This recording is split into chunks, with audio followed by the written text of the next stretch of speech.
Dan ancamannya penyakit menular ini sasarannya akan membunuh seperempat penduduk bumi sebelum pemerintahan antikristus. Nah, karena itu kan belakangan ini banyak juga hamba-hamba Tuhan, teolog-teolog malah yang mengaitkan pandemi COVID-19 ini adalah sudah ada hubungan dengan antikris. Nah, atau dengan angka anam-anam, atau dengan microchip katanya. Itu asumsi mereka, tapi apa kata Alkitab? Api Pentakosta menyala bersama Holy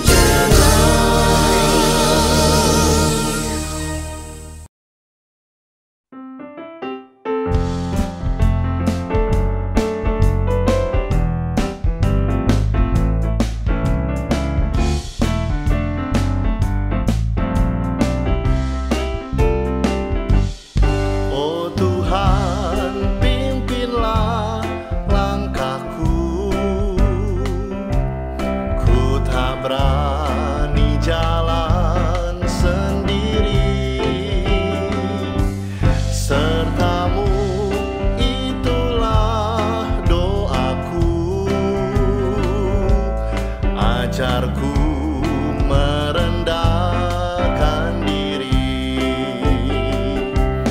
menurut firman-Mu tiap hari, jadikan pelita dalam gelap, mencari domba yang sesat.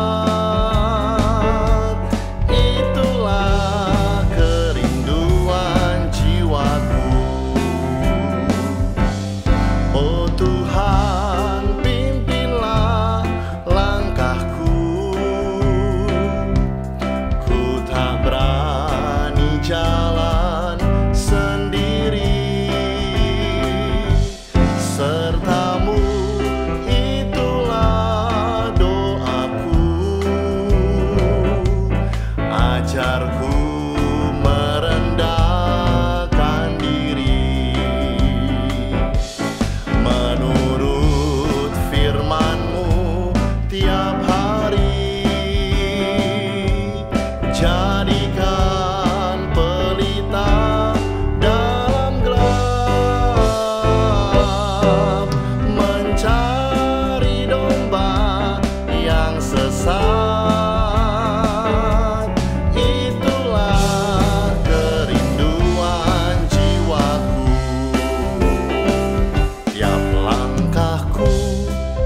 Diatur oleh Tuhan dan tangan kasih-Nya membimbingku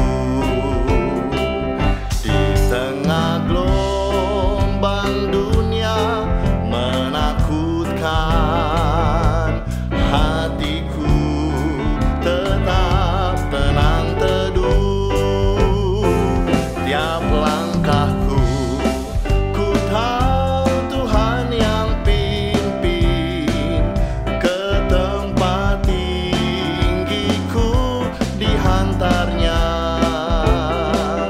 Hingga sekali nanti aku tiba di rumah Bapa sorga yang bakal.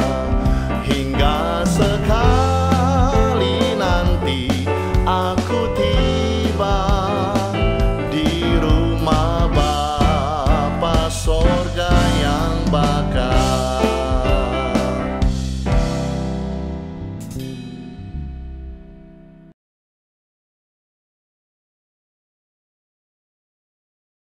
Salam Holy Lovers, selamat bertemu kembali pada cara yang menarik hari ini. Saya berada di Pematang Siantar di gedung GPDI Maranatha. Luar biasa, yang memang tema mereka tahun ini tahun perkenanan Tuhan. Tapi kita tidak berbicara tentang tema ini. Topik kita kali ini topik yang sangat menarik, yaitu tentang COVID-19 dan kemudian hubungannya dengan vaksin dan antikris yang di luaran sana menjadi simpang siur. Ada yang setuju divaksin, ada juga yang tidak setuju. Nah, karena itu kita akan berbicara dengan narasumber kita, Bapak Pendeta B. Manurung. Selamat pagi, Om. Selamat pagi. Pagi. Tapi sebelumnya saya coba perkenalkan dulu bahwa Bapak Pendeta B. Manurung yang namanya lebih lengkap Pendeta Berman Manurung adalah Gembala GPDI Maranatha Pematang Siantar mulai tahun 1980 setelah menamatkan pendidikan sekolah Alkitab dari Batu Malang. Lahir di Jangga, Sumatera Utara pada tanggal 11 Desember 1949. Dia juga penulis beberapa buku, guru sekolah Alkitab Purbasari sejak tahun 1971 hingga sekarang, ya. Dan Om ini juga pernah menjadi anggota majelis daerah cukup lama dan juga pernah jadi badan penasehat majelis pusat dan juga pernah menjadi ketua PGPI Pematang Siantar mulai dari tahun 2011 sampai 2015. Nah, kita kira seperti itu perkenalannya, dan sekarang kita akan tanya kepada Om Manurung tentang hubungan vaksin COVID-19 ini. Jadi hampir sudah 1 tahun ini, Om, pandemi corona atau COVID-19 ini. Bagaimana Om memahami COVID-19 ini dari sudut pandang eskatologi? Apakah ini sekedar wabah pandemi atau salah satu kejadian eskatologi yang dinubuatkan oleh Alkitab? Nah, silakan, Om. Mengenai pandemi Corona 19 bukan hanya kejadian sebentar, ya, atau hanya insiden, tapi ditinjau dari sudut pandang Alkitab adalah merupakan penggenapan Alkitab yang akan terjadi di akhir zaman. Ya. Sebenarnya penyakit virus ini sudah lama ada. Ya. Antara lain seperti dikatakan dalam kitab Wahyu pasal 6 ayat yang ke-8. Dan aku melihat sesungguhnya ada seekor kuda hijau kuning dan orang yang menungganginya bernama Maut, dan kerajaan maut mengikutinya, dan kepada mereka diberikan kuasa atas 1/4 dari penduduk bumi untuk membunuh dengan pedang dan dengan kelaparan dan dengan sampar dan dengan binatang-binatang buas yang di bumi. Jadi penyakit pandemi corona ini adalah satu penyakit yang diluaskan oleh Tuhan. Karena Tuhan yang mengatakan akan ada di akhir zaman penyakit sampar. Penyakit sampar itu termasuk virus. Sebab itu kita melihat bahwa kuda kuning atau kuda kelabu dalam terjemahan yang lama pembawa maut. Jadi corona ini juga pembawa maut.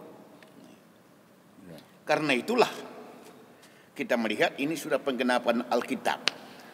Sebenarnya tahun 1918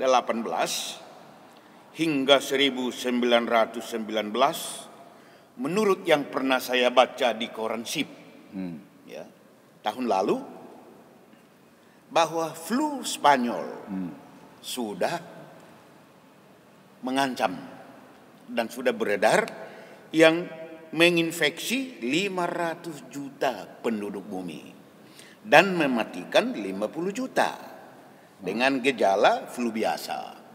Kemudian demam, batuk, sakit tenggorokan, hingga nyeri pada badan. Kemudian menyusul flu Asia. Tahun 1957 hingga 1958. Penyebabnya menurut ilmuwan adalah virus H2 dan N2. Mematikan 1,1 juta orang di seluruh dunia ketika itu. Menyusul lagi flu Hong Kong. Tahun 1968. Penyebab virus ini H3N2. Mematikan 1 juta orang. Berarti nggak satu-satunya ini Om kan? Bukan. Tapi ini bagian dari penyakit campar. Kemudian kita kenal juga virus HIV. Pada tahun 1981 virus ini dikenal dan virus ini menyerang sistem kekebalan tubuh. Saat itu pada tahun 1981 terinfeksi 65 juta orang. Meninggal 25 juta orang. Penularan lewat kontak langsung, misalnya hubungan intim dan berciuman. Sehingga tahun 1981 itu telah mematikan 38 juta orang. Tapi orang tidak ribut. Seperti corona ini kan. Sementara corona ini baru sejutaan. Sudah lebih sejutaan di seluruh dunia. Kemudian menyusul lagi flu babi tahun 2009. 2009. Penyebabnya virus H1 dan N1 yang menginfeksi 60,8 juta jiwa. Ini juga menjadi pandemi yang mewabah ketika itu menurut badan WHO. Lalu tahun 2019 sampai 2020 menyusul penyakit pandemi Corona 19 ini yang baru mematikan 1 juta orang. Nah, ini. Banyak orang terlalu takut. Terlalu takut karena penyakit ini menulari sampai ke pejabat tinggi hingga presiden. Presiden Amerika dari negara adik kuasa itu pun kena. Perdana Menteri Israel Benyamin Netanyahu juga kena. Menteri pertahanannya juga kena. Jadi sangat menakutkan dia karena dia Brazil tidak pilih juga kan. Nah sekarang orang sangat takut. Tetapi firman Tuhan berkata tadi kalau penyakit-penyakit ini atau kuda kuning ini, kuda kelabu ini dilepas, sasarannya membunuh 1/4 penduduk bumi. Itu meterai Om ya, udah. Itu di meterai yang ketiga ini. Meterai yang keempat. Nah, ini baru yang keempat kan? Ini baru yang keempat. Padahal ada berapa meterai itu Om? Masih ada 3 lagi. 3 lagi. Dan di meterai keempat ini sudah lama dibuka ini sekitar tahun 1950 di mana kita melihat sudah ada penyakit wabah, penyakit menular yang disebut dalam Alkitab sampar. Kalau bahasa Bata Toba, bigwatuk. Nah ini. Bigwatuk. Jadi manusia sangat takut. Dan ancamannya penyakit menular ini sasarannya akan membunuh 1/4 penduduk bumi sebelum pemerintahan antikristus. Sebelum pemerintahan antikristus. Nanti pada pemerintahan antikristus akan ada lagi pembunuhan 1/3 penduduk bumi. Berarti kalau 1/3 enggak cuma 2 juta kan? Iya, miliar. Miliar berarti. Jadi para pemimpin dunia sepakat untuk mencari vaksin. Mengingat bahayanya. Dan sudah ditemukan vaksin itu. Dan vaksin itu tujuannya untuk menambah kekebalan kita. Supaya kalau kita diserang oleh pandemi corona itu tidak langsung mati. Tapi kita tahan. Nah gini Om, saya lanjut lagi. Karena itu kan belakangan ini banyak juga hamba-hamba Tuhan, teolog-teolog malah yang mengaitkan pandemi COVID-19 ini adalah sudah ada hubungan dengan antikris. Nah, atau dengan angka anam-anam atau dengan microchip katanya. Bagaimana pendapat Om ini? Nah ini, itu asumsi mereka. Iya. Tapi apa kata Alkitab tentang obat ya? Kalau vaksin kan berbicara tentang obat yang memberi kekebalan kepada tubuh manusia dan itu sah untuk diterima. Ya. Karena Tuhan Yesus sendiri berkata di dalam Lukas pasal yang kelima ayat 31, bukan orang sehat yang memerlukan tabib, tetapi orang sakit. Dan kalau kita supaya tidak sakit perlu kita imunisasi, supaya kalau datang penyakit kita tahan, kan gitu. Jadi tidak bertentangan dengan pengajaran Yesus. Karena itu obat.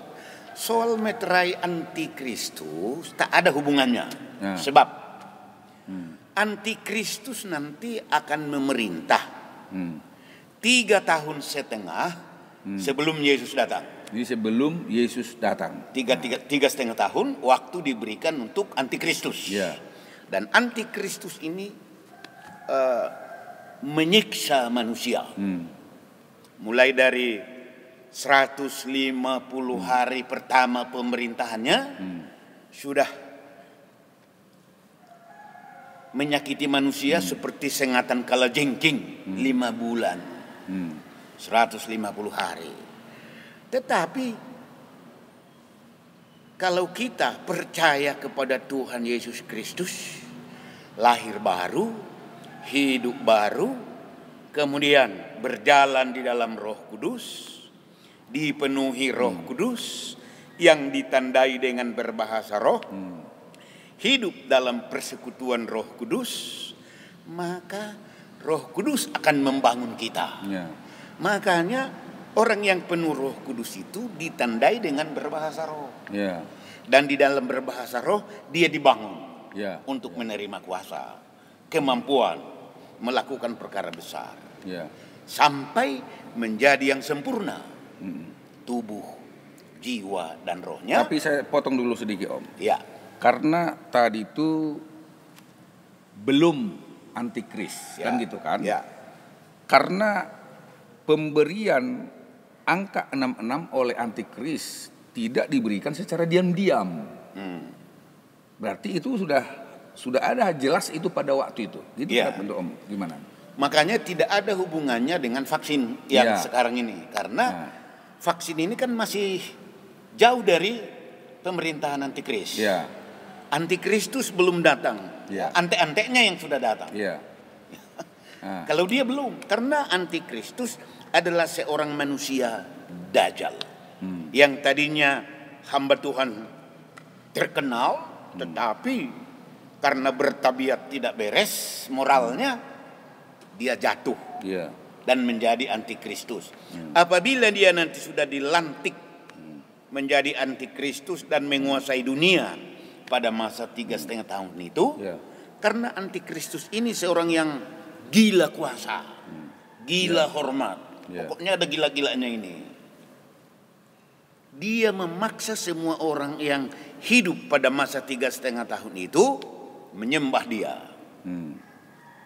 Dan orang yang tidak menyembahnya dipenggal mati. Nah ini. Terus kemudian kalau ada yang menyembahnya supaya nampak itu miliknya, diberilah meterai di tangan dan di dahi yang menurut kitab Wahyu pasal 13 dengan angka 6 di tangan kanan dan di dahi. Nah, ini kita kalau vaksin kan disuntik di lengan ya, sama seperti vaksinasi biasa. Vaksin biasa. Dan yang dimasukkan adalah imun, kekebalan pada manusia. Jadi tidak ada di situ meterai antikristus. Gak ada chip gitu. Gak ada chipnya itu. Chip di situ. Jadi kalau orang berkata itu adalah seperti permulaan anam-anam, sulit itu untuk diterima. Makanya antikristus itu belum dinyatakan sampai sekarang karena masih ada yang menahan. Ya. Siapa yang menahan itu adalah gereja, jangan lupa. Selagi ada gereja di muka bumi, Ya. antikristus belum bisa memerintah. Berarti karena menurut pemahaman kita, diangkat dulu gereja ini, baru datang penguasa antikris itu, gitu Om ya? Prosesnya kalau saya baca dalam 1 Tesalonika 2 mengenai hadirnya antikristus ini sangat jelas. Dalam 1 Tesalonika 2 Tesalonika 2 dikatakan begini, ayat 4 mulai. Yaitu lawan yang meninggikan diri di atas segala yang disebut atau yang disembah sebagai Allah. Jadi antikristus ini pinginnya dia disembah sebagai Allah. Dia ingin menjadi nomor 1. Ya. Nah ini, jadi bahaya selalu ingin menjadi nomor 1. Apalagi tidak berkemampuan, tetapi diupayakan faktor X untuk nomor 1. Ini rohnya. Bahkan ia duduk di bait Allah dan mau menyatakan diri sebagai Allah. Tidakkah kamu ingat bahwa hal itu telah kerap kali kukatakan kepadamu ketika aku masih bersama-sama dengan kamu, dan sekarang kamu tahu apa yang menahan dia, sehingga ia baru akan menyatakan diri pada waktu yang telah ditentukan baginya. Jadi sekarang dia belum dinyatakan, masih ada yang menahan. Siapa yang menahan? Gereja. Gereja belum disempurnakan dan gereja belum disingkirkan pengungsian. Tapi akan ada masanya apabila gereja sudah sempurna, tubuh, jiwa, rohnya sempurna, maka akan disingkirkan. Dan itu terjadi sebelum pemerintahan antikris. Ya. Jadi jelas orang Kristen yang hidup menurut Alkitab, hidup sempurna, imannya sempurna, karakternya sempurna, akan disingkirkan. Itulah yang disebutkan dalam Wahyu pasal yang ke-9 ya. Pasal 8. Wahyu pasal 8 disebutkan dilambangkan seperti burung nasar dia. Saya baca. Itu orang percaya itu ya. Ini. Dikasih sayap. Iya, burung dikasih nasar. sayap. Dalam Wahyu 13 dikatakan, mulai dari ayat 12. Lalu malaikat yang keempat meniup sangkakalanya, dan terpukullah sepertiga dari matahari, dan sepertiga dari bulan, dan sepertiga dari bintang-bintang, sehingga sepertiga daripadanya menjadi gelap, dan sepertiga dari siang hari tidak terang, dan demikian juga malam hari.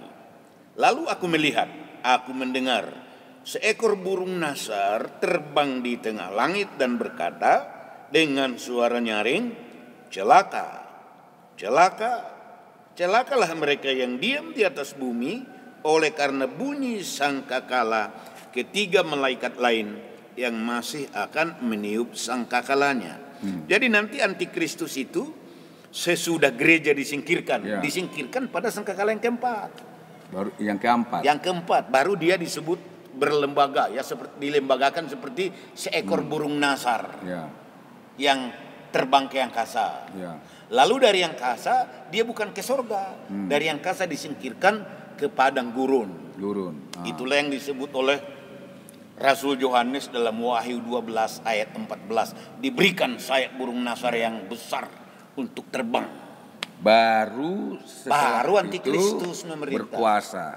Di situ baru ada angka 666 yang tidak menyembah dia dipotong, disiksa, gitu. Bukan ya. dibunuh. Dianiaya. Sesudah disiksa dibunuh. Itulah yang disebut aniaya besar, Om. Ya, itulah yang disebut aniaya besar. Oke, Om.